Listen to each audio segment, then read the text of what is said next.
राष्ट्र सर्वप्रथम, राष्ट्र सर्वप्रथम, राष्ट्र सर्वप्रथम, राष्ट्र सर्वप्रथम। राष्ट्र सर्वप्रथम की बात कार्यक्रम में आप सभी राष्ट्रवासियों का हार्दिक स्वागत है। अमेरिकी प्रशासन द्वारा भारत से आयातित वस्तुओं पर टैरिफ दोगुना करके 50% करने के बाद कर्नाटक के मुख्यमंत्री सिद्धरामैया ने पीएम मोदी पर वास्तविक कूटनीति और राष्ट्रीय हित की बजाय सुर्खियां बटोरने को प्राथमिकता देने का आरोप लगाया। कांग्रेस सांसद और पूर्व वैश्विक राजनयिक शशि थरूर ने कहा कि अमेरिकी राष्ट्रपति डोनाल्ड ट्रंप ने रूस से भारत की खरीद पर दंड के तौर पर उस पर भारी टैरिफ लगाया है, लेकिन चीन को अधिक छूट दी है, जिसमें एक छिपा हुआ संदेश प्रतीत होता है। न्यायमूर्ति यशवंत वर्मा को बड़ा झटका देते हुए सर्वोच्च न्यायालय ने नकदी बरामदगी मामले की जांच रिपोर्ट को चुनौती देने वाली उनकी याचिका खारिज कर दी। प्रवर्तन निदेशालय ने निलंबित आईएएस अधिकारी और इन्वेस्ट यूपी के पूर्व मुख्य कार्यकारी अधिकारी अभिषेक प्रकाश के खिलाफ धन शोधन के एक मामले में छापेमारी की। चालू मानसून सीजन और लगातार बारिश के बीच दिल्ली में यमुना नदी का जलस्तर गुरुवार सुबह 7 बजे 204.79 मीटर तक बढ़ गया, जो 204.50 मीटर के चेतावनी निशान को पार कर गया और इस मौसम के अब तक के उच्चतम स्तर पर पहुंच गया। जम्मू कश्मीर प्रशासन द्वारा बुकर पुरस्कार विजेता लेखिका अरुंधति रॉय की चर्चित पुस्तक आजादी सहित कुल 25 पुस्तकों पर प्रतिबंध लगाए जाने का आदेश जारी कर दिया। जम्मू कश्मीर के उधमपुर जिले के वसंतगढ़ इलाके में कंडवा के पास एक वाहन की दुर्घटनाग्रस्त होने से केंद्रीय रिजर्व पुलिस बल के 3 जवानों की मौत हो गई और 15 अन्य घायल हो गए। भारत निर्वाचन आयोग ने कहा कि बिहार में मतदाता सूची के मसौदे के संबंध में किसी भी राजनीतिक दल द्वारा एक भी दावा या आपत्ति प्रस्तुत नहीं की गई है। मथुरा जिले के यमुना पार क्षेत्र में बरेली मथुरा राजमार्ग पर तड़के टायर पंचर होने के कारण अनियंत्रित हुए एक ट्रक के सामने से आ रही एक ट्रैक्टर ट्रॉली से टकरा जाने से 3 लोगों की मौत हो गई। विभिन्न मुद्दों पर चर्चा के लिए दिए गए नोटिस आसन द्वारा खारिज किए जाने के विरोध में विपक्षी दलों के सदस्यों के हंगामे के कारण राज्यसभा की बैठक शुरू होने के 10 मिनट बाद ही स्थगित कर दी गई। प्रधानमंत्री नरेंद्र मोदी ने आज नई दिल्ली स्थित ICAR पूसा में MS स्वामीनाथन शताब्दी अंतर्राष्ट्रीय सम्मेलन का उद्घाटन किया। प्रोफेसर MS स्वामीनाथन को श्रद्धांजलि अर्पित करते हुए प्रधानमंत्री ने उन्हें एक दूरदर्शी व्यक्ति बताया, जिनका योगदान किसी भी युग से परे है। उन्होंने आगे कहा कि प्रोफेसर स्वामीनाथन एक महान वैज्ञानिक थे। प्रधानमंत्री ने इस बात पर प्रकाश डाला कि प्रोफेसर स्वामीनाथन ने राष्ट्र की खाद्य सुरक्षा सुनिश्चित करने के लिए अपना जीवन समर्पित कर दिया।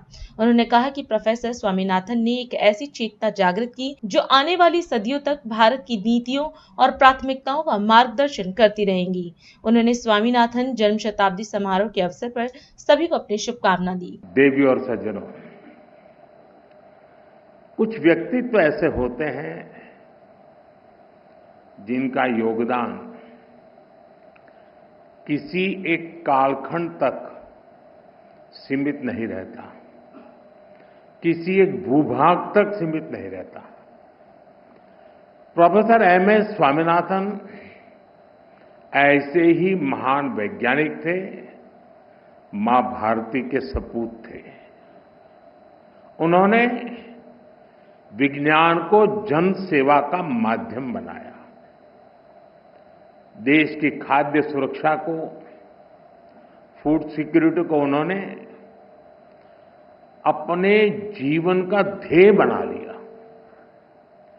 उन्होंने वो चेतना जागृत की जो आने वाली कई सदियों तक भारत की नीतियां और प्राथमिकताओं को दिशा देती रहेगी। मैं आप सभी को स्वामीनाथन जन्म शताब्दी समारोह की शुभकामनाएं देता हूं। मैं इसे अपना सौभाग्य मानता हूं कि डॉक्टर स्वामीनाथन को हमारी सरकार में भारत रत्न से सम्मानित करने का सौभाग्य मिला। साथियों, डॉक्टर स्वामीनाथन ने भारत को खाद्यान्न में आत्मनिर्भर बनाने का अभियान चलाया, लेकिन उनकी पहचान हरित क्रांति से भी आगे बढ़कर थी। वो खेती में केमिकल के बढ़ते प्रयोग और मोनोकल्चर फार्मिंग के खतरों से किसानों को लगातार जागरूक करते रहे। यानी एक तरफ वो ग्रेन प्रोडक्शन बढ़ाने का प्रयास कर रहे थे और साथ ही उन्हें एनवायरनमेंट की, धरती मां की भी चिंता थी। दोनों के बीच संतुलन साधने और चुनौतियों का समाधान करने के लिए उन्होंने एवर ग्रीन रिवॉल्यूशन का कंसेप्ट दिया।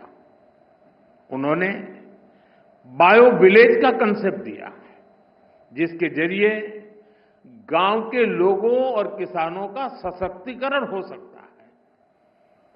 उन्होंने कम्युनिटी सीड बैंक और अपॉर्चुनिटी क्रॉप्स जैसे आइडियाज को बढ़ावा दिया। साथियों, डॉक्टर स्वामीनाथन मानते थे कि क्लाइमेट चेंज और न्यूट्रिशन की चुनौती का हल उन्हीं फसलों में छुपा है जिन्हें हमने भुला दिया है। ड्राउट टॉलरेंस और सॉल्ट टॉलरेंस पर उनका फोकस था। उन्होंने मिलेट्स, श्री अन्न पर उस समय काम किया जब मिलेट्स को कोई पूछता नहीं था। डॉक्टर स्वामीनाथन ने वर्षों पहले ये सुझाव दिया था कि मैंग्रोव की जेनेटिक क्वालिटी को धान में ट्रांसफर किया जाना चाहिए। इससे फसलें भी जलवायु के अनुकूल बनेगी। आज जब हम क्लाइमेट एडेप्शन की बात करते हैं तो महसूस होता है कि वो कितना आगे की सोचते थे। साथियों, डॉक्टर एमएस स्वामीनाथन ने हमें सिखाया था कि खेती सिर्फ फसल की नहीं होती, खेती लोगों की जिंदगी होती है। खेत से जुड़े हर इंसान की गरिमा, हर समुदाय की खुशहाली और प्रकृति की सुरक्षा, यही हमारी सरकार की कृषि नीति की ताकत है।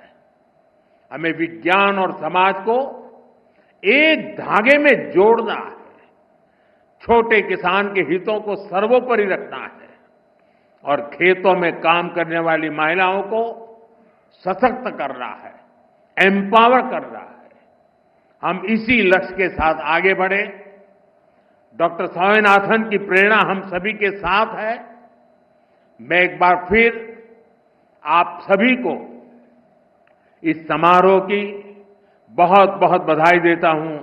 बहुत बहुत धन्यवाद। दिल्ली विधानसभा के मानसून सत्र में विकास नीति और जनता से जुड़े अहम मुद्दों पर जोरदार बहस हुई। इस दौरान मुख्यमंत्री रेखा ने विधानसभा परिसर में मौजूद तथाकथित फांसी घर को लेकर गंभीर सवाल उठाए। उन्होंने आरोप लगाया कि यह फांसी घर एक छलावा है, जिसे लेकर झूठा दावा पूर्व मुख्यमंत्री अरविंद केजरीवाल ने किया था। मुख्यमंत्री ने इसके जीर्णोद्धार पर खर्च हुए एक एक पैसे की जांच और वसूली की मांग की। बताया गया कि इसकी सजावट पर 1 करोड़ रुपए खर्च किए गए। मुख्यमंत्री रेखा ने इस पूरे मामले की निष्पक्ष जांच का आदेश देने की भी बात कही। 1912 में यह भवन बनके तैयार हुआ।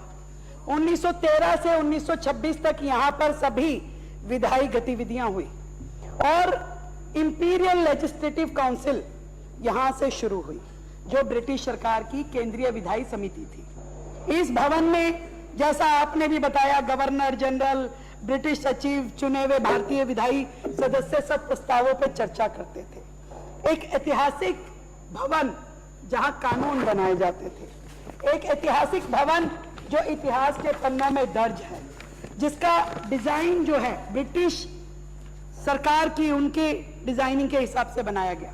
जिस फांसी घर की ये बात कर रहे हैं, उसके साइड में छोटी छोटी सीढ़ियां हैं, क्योंकि अंग्रेजों की आदत थी अपने लिए तो कारपेटेड बड़ी सीढ़ियां, बड़ा चैम्बर, बड़ा भवन बनाते थे, पर भारतीय जो उनकी निगाह में उनके गुलाम थे, उनके छोटे अफसर थे, उनके लिए छोटी सीढ़ियों से जाना होता था। उनको यह भी इजाजत नहीं थी कि आप वाइसराय के कमरे के सामने से भी गुजर जाओ। वो सीढ़ियां उन भारतीय अफसरों के लिए थी, उन भारतीय कर्मचारियों के लिए थी जो उन सीढ़ियों में से जाके ऊपर बैठ के खाना खाते थे, और वो टिफिन सर्विस वहीं से वो टिफिन जाता था और ऊपर जाता था। सेम एक जैसे दोनों जगह बने हैं, और ऐसा बाकी सरकारी बिल्डिंगों में भी बना है। यदि आप इसकी इंक्वायरी बिठाएंगे तो उसमें आपको पता चलेगा। और जेल की बात जो हम कर रहे हैं, यदि दिल्ली में कोई पुरानी जेल थी तो वो मौलाना आजाद प्रीमिसेस, जो आज मौलाना आजाद कॉलेज है, वहां होती थी, और वहीं पर ही रखा जाता था कैदियों को, और वहीं पर ही फांसी होती थी। वहां पे एक फांसी गेट भी है जिसके बारे में सब जानते हैं। और ये केजरीवाल जी की और आम आदमी पार्टी की आदत थी कि भावनात्मक रूप से लोगों को भटकाया जाए, सहानुभूति बटोरी जाए, ना कोई दस्तावेज, ना कोई नक्शा, ना कोई प्रमाण, परंतु बिना कुछ, क्योंकि डिक्टेटरशिप उनके अंदर थी, उन्होंने इसे फांसी घर डिक्लेयर कर दिया। इतिहास को तोड़ना मरोड़ना अध्यक्ष जी एक बात है, परंतु ये पूरी तरीके से जनता के साथ धोखा और शहीदों का अपमान है। जिस इमारत में कानून बने उसी के बारे में झूठ, इससे बड़ा कुछ हो नहीं सकता। संविधान की गरिमा जहां से बनती है, जहां से, जिस सदन में बैठ के हम संविधान की गरिमा की बातें करते हैं, उसी दरो दीवार पे उन्होंने झूठ लिख दिया, और पूरा ना केवल शहीदों को शर्मिंदा किया, उनकी कुर्बानी को शर्मिंदा किया। जो 1 करोड़ रुपए उन्होंने खर्च किए इसके कार्यक्रम पे, विज्ञापनों पे, वो वसूले जाने चाहिए इस आदमी के साथ में। इंक्वायरी होनी चाहिए। 24-25 सितंबर को दिल्ली में ऑल इंडिया स्पीकर मीट होने वाली है, ऑल इंडिया स्पीकर कॉन्फ्रेंस होने वाली है। मैं ये चाहती हूँ कि ऑल इंडिया स्पीकर मीट होने से पहले इस मिथ्या, इस झूठ की बिल्डिंग को हटाना होगा। जनता का पैसा 1 करोड़ रुपए जो इन्होंने खर्च किया इसके ऊपर वो वसूलना चाहिए, FIR होनी चाहिए, इंक्वायरी बिठाई जानी चाहिए। मेरी आपसे इल्तिजा है। बहुत बहुत धन्यवाद। दिल्ली सरकार पर निशाना साधते हुए आतिशी ने कहा कि विधानसभा में ऐसे कई महत्वपूर्ण और गंभीर मुद्दे हैं जिन पर चर्चा नहीं हो रही। आतिशी ने दावा किया कि उन्होंने दिल्ली में बिगड़ती कानून व्यवस्था पर नोटिस दिया, लेकिन उस पर कोई बहस नहीं कराई गई। उनका आरोप है कि जब भी आम आदमी पार्टी के विधायक जनता से जुड़े मुद्दे उठाते हैं तो उन्हें सदन से बाहर कर दिया जाता है। हमें आपत्ति इस बात पर है कि दिल्ली विधानसभा में बहुत महत्वपूर्ण मुद्दे चर्चा के लिए ड्यू हैं। आज मैंने खुद रूल 55 में दिल्ली में लॉ एंड ऑर्डर की बिगड़ती हुई सिचुएशन पे चर्चा के लिए नोटिस दिया, उस पर कोई चर्चा नहीं। आम आदमी पार्टी के विधायक दल ने दिल्ली में झुग्गियां तोड़ी जा रही हैं, उस पर चर्चा के लिए नोटिस दिया, उस पर कोई चर्चा नहीं हुई। आम आदमी पार्टी के विधायक दल ने चर्चा के लिए कहा कि 10 साल पुरानी गाड़ियों को सड़कों से हटाया जा रहा है, उस पर चर्चा होनी जरूरी है, उस पर कानून लाना जरूरी है, उस पर कोई चर्चा नहीं हुई। हम कह रहे हैं कि प्राइवेट स्कूल की जो फीस बेलगाम बढ़ रही है उस बिल पर चर्चा करो, लेकिन इस दिल्ली विधानसभा में सिर्फ और सिर्फ एक ऐसे मुद्दे पर चर्चा हो रही है जिस पर बात करने के लिए कोई भी क्वालिफाइड नहीं है। यहाँ पर सदन में एक भी हिस्टोरियन मौजूद नहीं है, इस सदन में एक भी आर्कियोलॉजिस्ट मौजूद नहीं है। तो मैं ये जानना चाहती हूँ कि दिल्ली में जो झुग्गियाँ टूट रही हैं उस पर आप बात नहीं कर रहे हो, दिल्ली में वाटर लॉगिंग हो रही है आप उस पर बात नहीं कर रहे हो, दिल्ली के बच्चों की स्कूल की फीस बढ़ी जा रही है उस बिल पे चर्चा आप नहीं कर रहे हो। तो दिल्ली के लोगों के मुद्दों पर अगर चर्चा नहीं हो रही है, हम इस बात को उठाते हैं तो आम आदमी पार्टी के विधायकों को बाहर फेंक दिया जाता है। दिल्ली विधानसभा दिल्ली के लोगों की परेशानियां, समस्याएं हल करने के लिए है। दिल्ली विधानसभा अध्यक्ष जी के और भारतीय जनता पार्टी के ऐसे मुद्दों पर टाइम पास करने के लिए नहीं है जिस पर विधायकों की कोई क्वालिफिकेशन ही नहीं है। आपको चर्चा करनी है फांसी घर पे, आप एक कमेटी बनाइए, आप उस कमेटी में इतिहासकारों को डालिए, आप उस कमेटी में आर्कियोलॉजिस्ट को डालिए। अंग्रेजों ने पूरे देश भर में गुपचुप जगहें बनाई हुई थी जहां पे वो फांसी देते थे। भारतीय जनता पार्टी अपने ही संस्थापक वीर सावरकर जी की भी किताब पढ़ेगी तो उसमें उन्होंने 1857 के रिवोल्ट में बताया हुआ है कि अंग्रेज सिर्फ जेलों में फांसी नहीं देते थे, अपने दफ्तरों में फांसी देते थे, ईस्ट इंडिया कंपनी के दफ्तरों में फांसी देते थे, स्कूल की बिल्डिंगों में फांसी देते थे, सीक्रेट लोकेशंस पे फांसी देते थे कि लोगों को पता ना चले वो कितने भारतीयों को मार रहे हैं।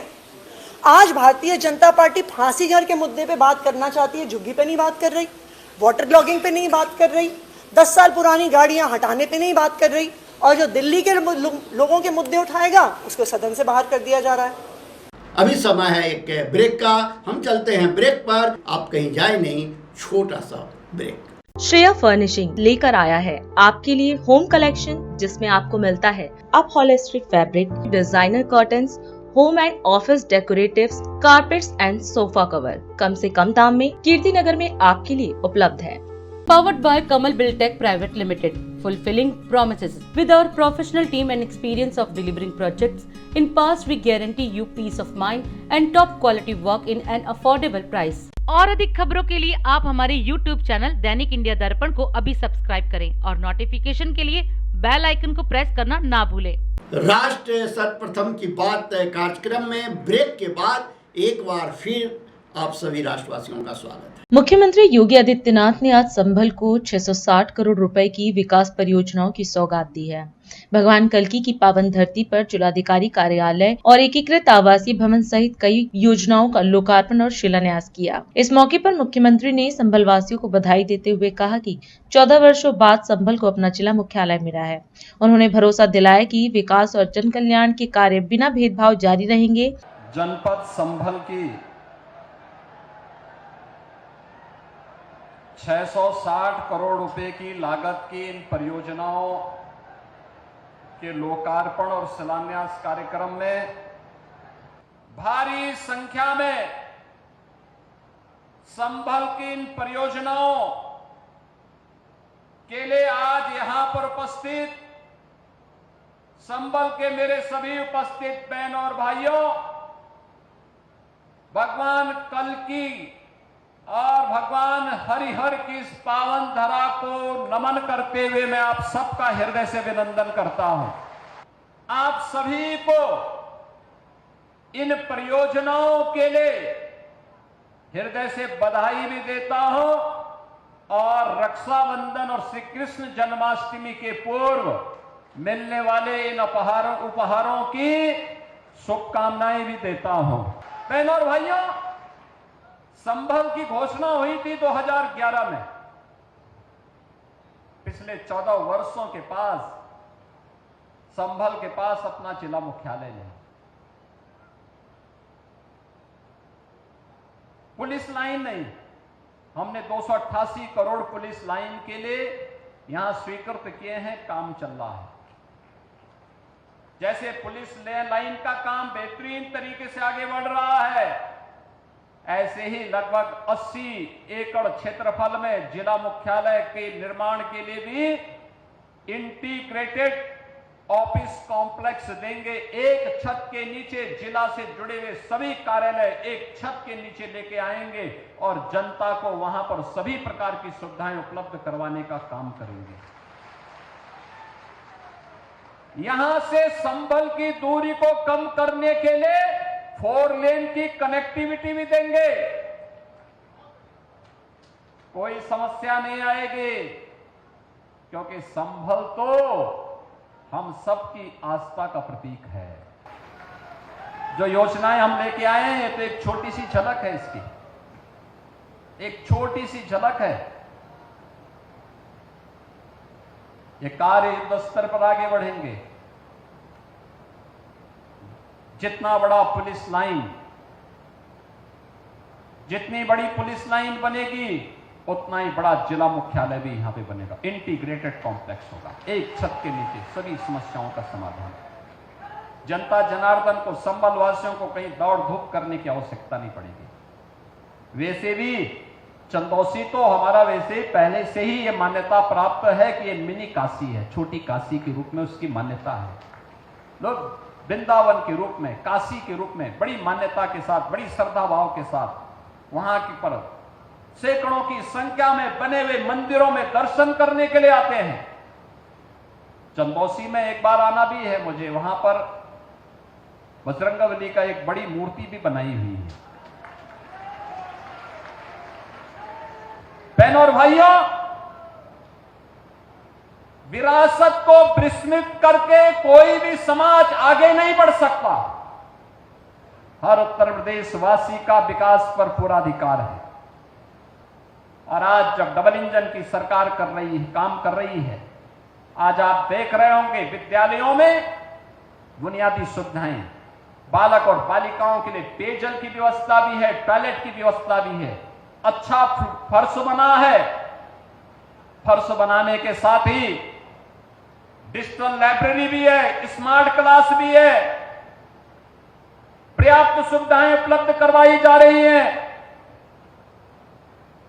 अटल आवासीय विद्यालय आप देखिए, श्रमिकों के बच्चों के लिए, और कोविड कालखंड में जो बच्चे निराश्रित हुए थे, जिन्होंने अपने अभिभावकों को खोया था, उनके लिए अटल आवासीय विद्यालय बन रहे हैं। हमारी सरकार वन डिस्ट्रिक्ट वन प्रोडक्ट के माध्यम से स्थानीय कारीगरों और हस्तशिल्पियों को कारोबार के साथ जोड़ रही है। One district one medical college देकर के बेहतरीन स्वास्थ्य की सुविधा दी जा रही है। बिना भेदभाव के हर गरीब को 5 लाख रुपए का आयुष्मान भारत का स्वास्थ्य बीमा का कवर भी दिया जा रहा है। राशन की सुविधा उपलब्ध करवाई जा रही है। हर गरीब को आवास की सुविधा उपलब्ध करवाई जा रही है। और हर बेटी के लिए शिक्षा के साथ साथ उसकी शादी का इंतजाम के लिए भी सरकार बेटी को विदा करने के लिए भी 1 लाख रुपए का अनुदान सामूहिक विवाह योजना के माध्यम से उपलब्ध करवा रही है। मैं इस अवसर पर एक बार फिर से इन सभी योजनाओं की सौगात आप सबको समर्पित करता हूं। भोपाल स्थित मुख्यमंत्री निवास में मुख्यमंत्री मोहन यादव ने प्रेस वार्ता को संबोधित किया। इस दौरान उन्होंने प्रधानमंत्री द्वारा किसानों के हित में उठाए गए कदमों की जानकारी दी। उन्होंने कहा कि प्रधानमंत्री मोदी स्वदेशी की भावना के साथ किसानों के कल्याण के नेतृत्व में कार्य कर रहे हैं। मुख्यमंत्री ने बताया कि मध्य प्रदेश में स्वदेशी अभियान के तहत रेल कोच निर्माण एक बड़ी उपलब्धि है, जिनका निर्यात देश विदेश में किया जाएगा। इसके साथ ही मुख्यमंत्री ने अन्य स्वदेशी निर्माण कार्यों का भी विस्तृत ब्यौरा साझा किया। यशस्वी प्रधानमंत्री ने किसान कल्याण, कृषि की अर्थव्यवस्था और सारी बातों को गौर करते हुए जिस प्रकार से स्वदेशी की भावना का और खास करके किसान आधारित व्यवस्थाओं को प्रोत्साहन देते हुए अपने देश के अंदर स्वदेशी के भाव को बढ़ावा दिया है। हमारी अर्थव्यवस्था को लेकर, किसानों की अर्थव्यवस्था को लेकर के जो माननीय प्रधानमंत्री जी की दृढ़ता है वो हम सबको प्रेरणा भी देती है और वो हमको काम करने के लिए उत्साह भी देती है। मैं माननीय प्रधानमंत्री श्रीमान नरेंद्र मोदी जी का धन्यवाद अदा करता हूँ, जो किसानों को हित को लेकर के स्वदेशी की भावना के आधार पर वो हमारे देश का इस प्रकार से हर मोर्चे पे नेतृत्व कर रहा है, जो आज के दृष्टिकोण से समसामयिक है। मैं इस नाते से भी उनको धन्यवाद देना चाहता हूँ। जब भोपाल की तरफ हम देखते हैं, अपने राज्य की तरफ देखते हैं, तो राज्य के लिए 10 तारीख के दिन स्वदेशीकरण की भावना के लिए ही हमारे राज्य में पहली बार रेल के कोच भी बनेंगे, मेट्रो ट्रेन की ट्रेन बनेगी। ये अपने आप में बड़ी उपलब्धि रहेगी हमारे स्वदेशी के उस अभियान को लेकर भी, कि यहाँ बनने वाले कोच देश में भी, देश के बाहर भी, दुनिया में भी जहाँ जहाँ रेल मंत्रालय चाहेगा निर्यात करेंगे।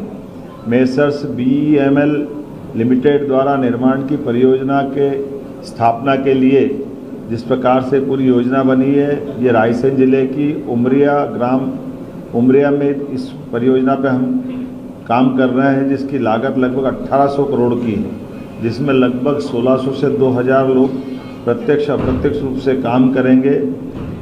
प्रदेश में ये पहली इकाई इस प्रकार के रेल कोच निर्माण करने की ये सुविधा प्रदान करेगी, जिसके आधार पर मध्य प्रदेश रेल विनिर्माण के मानचित्र पर एक प्रमुख स्थान के रूप में स्थापित होगा।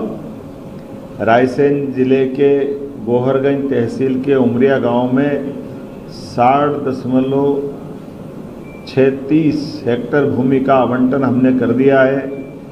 इस उद्योग में वंदे भारत, अमृत भारत मेट्रो कोच का निर्माण किया जाएगा। इस उद्योग के लगने से भोपाल और रायसेन क्षेत्र में बड़े पैमाने पे सहायक उद्योगों का भी अलग से उनकी यूनिटों का भी एक बड़ा बाजार बनेगा, जो मध्य प्रदेश की राजधानी को भी और मध्य प्रदेश को भी अलग अलग प्रकार के औद्योगिकरण की व्यवसाय से जोड़ने का प्रयास करेगा। परियोजना के कुशलतापूर्वक संपन्न कराने के लिए मानव संसाधन, खास करके जो हमारे अलग अलग बीटेक वाले, कंप्यूटर साइंस वाले उच्च शिक्षित विद्यार्थियों के लिए रोजगार के बड़े अवसर उत्पन्न होंगे। वो यही प्रधानमंत्री के मेक इन इंडिया के मंत्र को साकार करने का एक महत्वाकांक्षी मंत्र बनेगा। परियोजना उसी प्रकार से लगाई गई। प्रसन्नता का विषय यह है कि इस महत्वपूर्ण परियोजना में रक्षा मंत्री स्वयं हमारे बीच उपस्थित रहने वाले हैं। माननीय कृषि मंत्री जी का, चूंकि ये लोकसभा क्षेत्र है, तो माननीय कृषि मंत्री शिवराज सिंह जी चौहान भी रहने वाले हैं। माननीय रेल मंत्री तकनीकी रूप से जुड़ेंगे, वर्चुअल रूप से जुड़ेंगे, जिनका आशीर्वाद हमको मिलेगा। भाजपा प्रदेश कार्यालय जयपुर में हर घर तिरंगा और तिरंगा यात्रा 2025 कार्यशाला का आयोजन किया गया। कार्यक्रम में मुख्यमंत्री भजन लाल शर्मा ने शिरकत की। वहीं अपने संबोधन में उन्होंने कहा कि पीएम मोदी के नेतृत्व में केंद्र में बीते 11 वर्षों से भाजपा सरकार है और इस दौरान देश में ऐतिहासिक परिवर्तन हुए हैं। उन्होंने बताया कि प्रधानमंत्री मोदी ने नई पीढ़ी को स्वतंत्रता सेनानियों के बलिदान से अवगत कराने का आह्वान किया है। मुख्यमंत्री ने कहा कि देश की आजादी में अहम भूमिका निभाने वाले वीर आज विश्व भर के लिए प्रेरणा स्रोत हैं। हमारे लिए ये नई बात नहीं है, क्योंकि देश के अंदर देश के यशस्वी प्रधानमंत्री नरेंद्र मोदी जी के नेतृत्व में 11 साल से लगातार केंद्र में हमारी सरकार है। अगर मैं 11 साल के नेतृत्व की बात करूं तो आप अपने आप में महसूस करते होंगे कि 11 साल के अंदर देश के अंदर जो परिवर्तन हुआ है वो ऐतिहासिक परिवर्तन हुआ है माननीय प्रधानमंत्री जी के नेतृत्व। और ये तिरंगा यात्रा इसलिए आवश्यक है, हमारे देश के यशस्वी प्रधानमंत्री नरेंद्र मोदी जी ने आह्वान किया है कि हमारे आने वाली पीढ़ी, हमारे वो युवा, हमारे वो सभी लोग जिन्होंने देश की आजादी के लिए काम किया है, आने वाली युवा पीढ़ी को उनको हमें बोध कराना है, उनको हमें बताना है कि हमारे उन बलिदानियों ने किस तरह से काम किया था। कोई भी देश उसके लिए आवश्यक है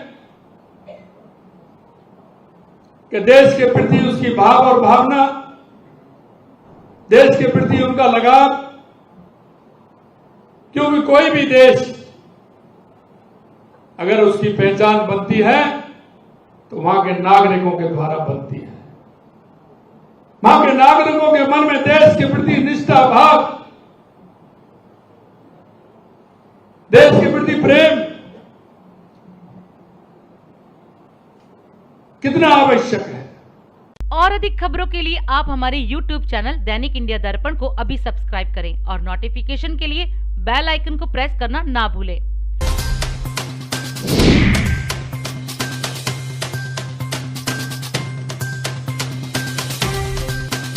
आज हम इस कार्यक्रम में आपसे विदा लेते हैं। आप अन्य खबरों के लिए बने रहे।